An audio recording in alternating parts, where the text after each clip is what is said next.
आखिर वो कौन सी अनदेखी ताकतें हैं जो ये तय करती हैं कि हम कामयाब होंगे या नाकाम? क्या ये सब हमारे दिमाग का खेल है या या फिर हम जिस सिस्टम में जी रहे हैं उसके कुछ छिपे हुए नियम हैं?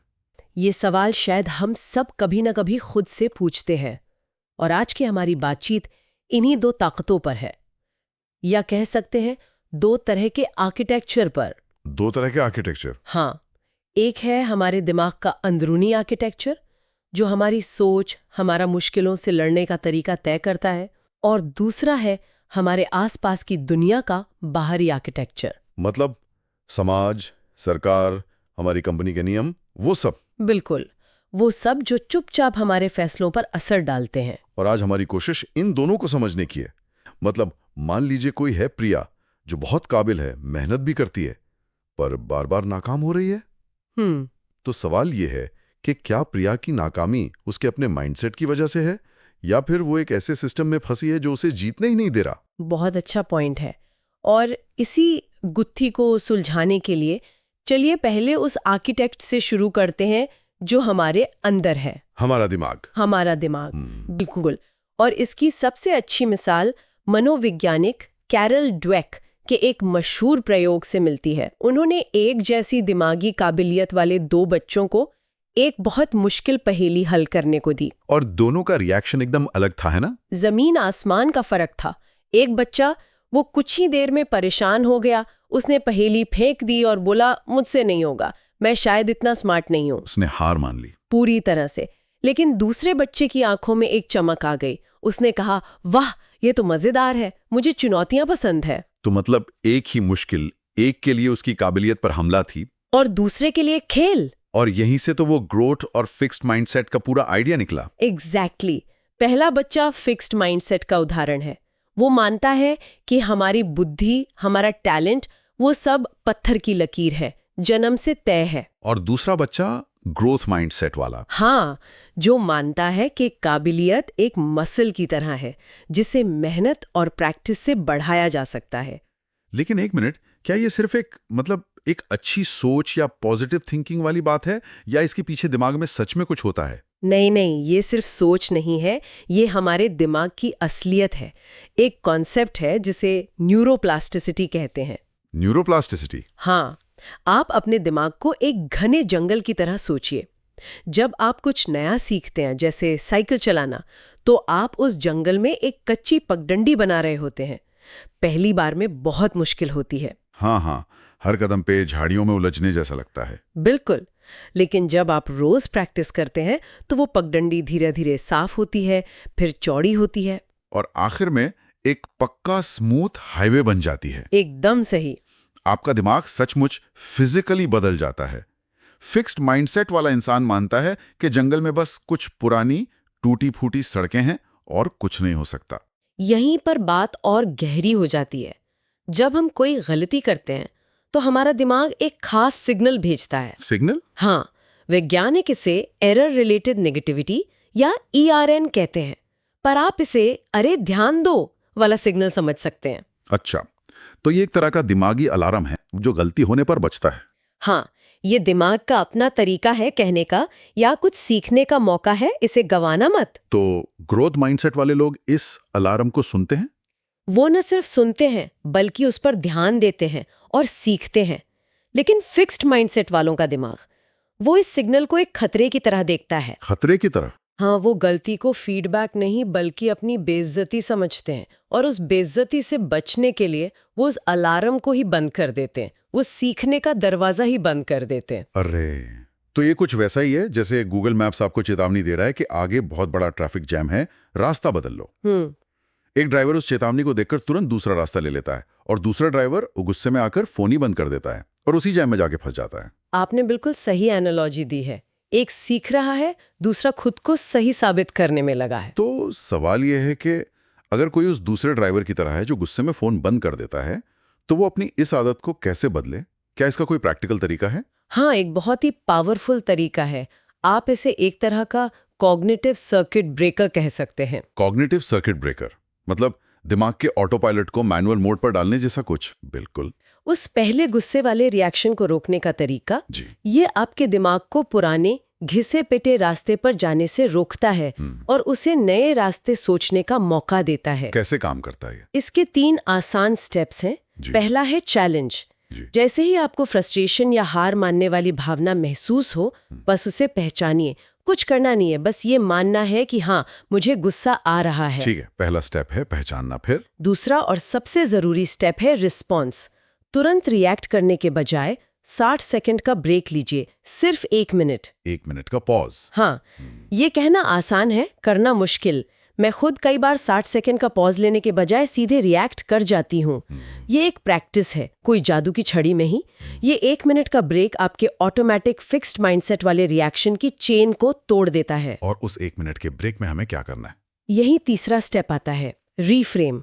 उस 1 मिनट में खुद से 3 सवाल पूछिए। 3 सवाल। पहला, इन्फॉर्मेशनल, ये मुश्किल मुझे मेरी किस कमी के बारे में सिखा रही है। दूसरा, स्ट्रेटेजिक, इस काम को करने का कोई दूसरा बेहतर तरीका क्या हो सकता है। और तीसरा, डेवलपमेंटल, इस संघर्ष से गुजरने के बाद मैं लंबे समय में कैसे बेहतर या मजबूत बनूंगा। वाह, मतलब ये सिर्फ पॉजिटिव सोचने के लिए नहीं कह रहा, बल्कि प्रॉब्लम को एक डेटा पॉइंट की तरह देखने के लिए कह रहा है। लेकिन एक सवाल मेरे मन में आ रहा है, क्या ये ग्रोथ माइंडसेट का आइडिया कभी-कभी एक मीठा जहर नहीं बन सकता? ये बहुत जरूरी और गहरा सवाल है। बिल्कुल बन सकता है। कैसे?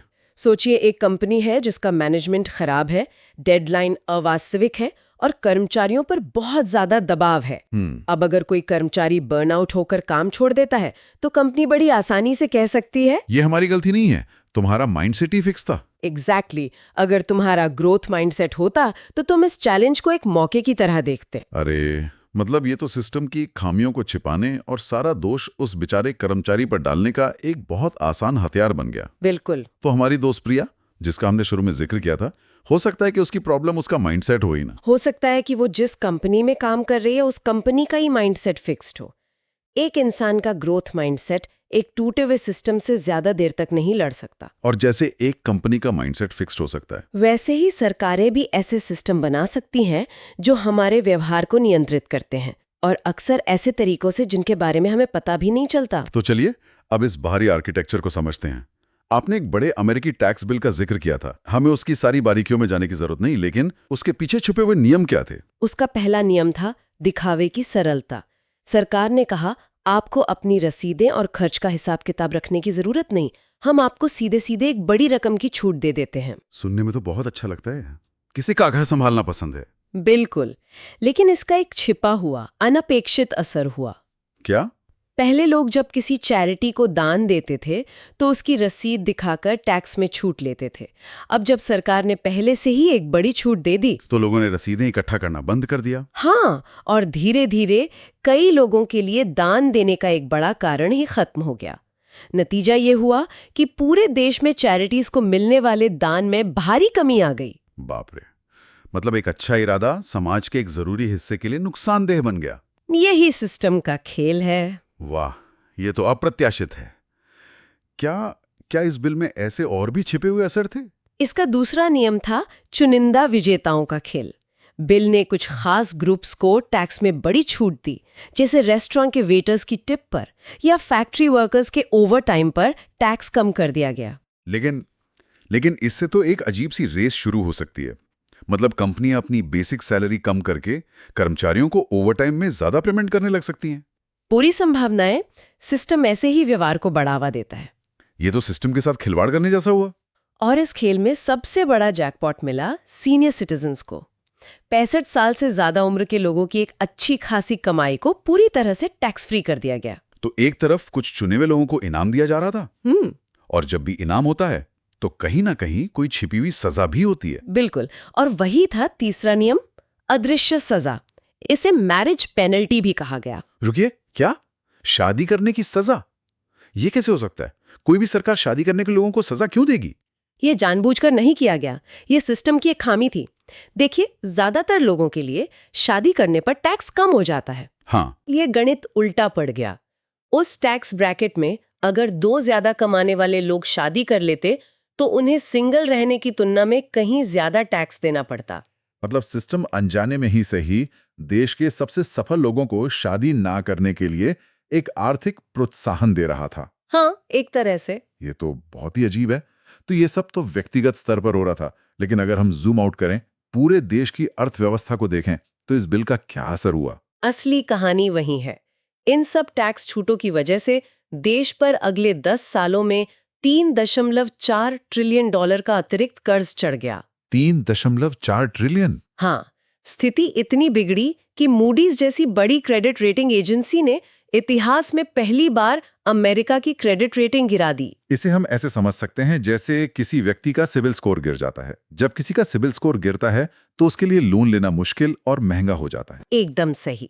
जब देश की क्रेडिट रेटिंग गिरती है तो सरकार के लिए दुनिया से उधार लेना महंगा हो जाता है और उसका असर घूम फिरकर आम लोगों के होम लोन और कार लोन पर पड़ता है। तो सरकार का प्लान क्या था? इतना बड़ा घाटा करके वो क्या उम्मीद कर रहे थे? जरूर कोई बड़ा दाव होगा। एक बहुत बड़ा जुआ था। इस पूरे बिल की नींव एक ही दाव पर टिकी थी। एक नियम बनाया गया जिसे आप नई मशीन खरीदो, जीरो टैक्स चुकाओ नियम कह सकते हैं। अच्छा। इसका मतलब था कि अगर कोई कंपनी कोई नई मशीनरी, फैक्ट्री या कंप्यूटर खरीदती है तो वो उसकी पूरी कीमत उसी साल अपने मुनाफे से घटा सकती थी, जिससे उसका टैक्स लगभग 0 हो जाता था। ओहो, तो सरकार का दाव ये था कि इस छूट के लालच में देश भर की कंपनियां पागलों की तरह नई मशीनें और फैक्ट्रियां लगाना शुरू कर देंगी। हाँ, और जब इतना निवेश होगा तो लाखों नई नौकरियां पैदा होंगी, लोगों की तनख्वाह बढ़ेगी और अर्थव्यवस्था इतनी तेजी से दौड़ेगी कि ये $3.4 ट्रिलियन का घाटा कुछ ही सालों में पूरा हो जाएगा। ये एक ऑल इन गैम्बल था। बिल्कुल, एक ऐसा दाव जिसमें या तो आप सब कुछ जीतते हैं या सब कुछ हार जाते हैं। तो आज की इस पूरी बातचीत को अगर हम समेटें जी, तो 2 बातें साफ होती हैं। एक, आर्किटेक्चर हमारे दिमाग के अंदर है, हमारी सोच की बनावट, जिसे हम न्यूरोप्लास्टिसिटी और सही तरीकों से बदल सकते हैं। और दूसरा आर्किटेक्चर हमारे बाहर के सिस्टम में है, सरकार की नीतियां, कंपनी के नियम, जिसके छिपे हुए खेल को हमें पहचानना और उसके साथ जीना सीखना होगा। और ये हमें वापस प्रिया की कहानी पर लाता है। उसकी नाकामी की वजह क्या थी? उसका माइंडसेट या सिस्टम? शायद जवाब ये है कि दोनों। और असली ग्रोथ माइंडसेट शायद यही समझना है कि कौन सी लड़ाई आपकी अपनी मानसिकता की है और कौन सी लड़ाई उस सिस्टम की है जिसमें आप हैं। और यहीं पर हम अपने श्रोताओं के लिए एक गहरा सवाल छोड़ सकते हैं। क्या? आपकी जिंदगी में वो कौन सी चुनौती है जिसे आप ग्रोथ का मौका समझकर खुद को दोष दे रहे हैं, जबकि असल में वो एक अनफेयर या टूटा हुआ सिस्टम है? और इन दोनों के बीच का फर्क पहचानना ही शायद सबसे बड़ा ग्रोथ है।